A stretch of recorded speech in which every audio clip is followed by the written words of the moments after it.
తీవ్ర సంక్షోభంలో ఉన్న విశాఖ స్టీల్ ప్లాంట్ పరిరక్షణ కోసం 1300 రోజుల నుండి కార్మికులు ప్రజా సంఘాలు చేస్తున్న ఉద్యమానికి జూనియర్ ఎన్టీఆర్ గారు సంపూర్ణ మద్దతు ప్రకటించడం కోసం జనజాగరణ సమితి దేవర సినిమా పోస్టర్లపైన save Vizag steel plant, Visakha ఉక్కు ఆంధ్రుల హక్కు అనే నినాదాల పోస్టర్లను అంటించి జూనియర్ ఎన్టీఆర్ గారికి విజ్ఞప్తి చేయడం జరుగుతుంది.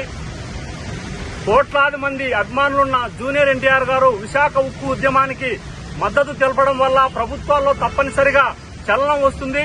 32 మంది ప్రాణత్యాగాలతో సాధించుకున్న విశాఖ స్టీల్ ప్లాంట్ అనేది తెలుగు ప్రజల ఆత్మగౌరవం. ప్రస్తుతం తెలుగు ప్రజల ఆత్మగౌరవం ఆపదలో ఉంది. జూనియర్ ఎన్టీఆర్ గారి అభిమానులు విశాఖ ఉక్కు ఉద్యమానికి సంపూర్ణ మద్దతు ప్రకటించి తెలుగు ప్రజల ఆత్మగౌరవాన్ని కాపాడాలని ఈ సందర్భంగా జూనియర్ ఎన్టీఆర్ అభిమానులకు విజ్ఞప్తి చేస్తున్నాను.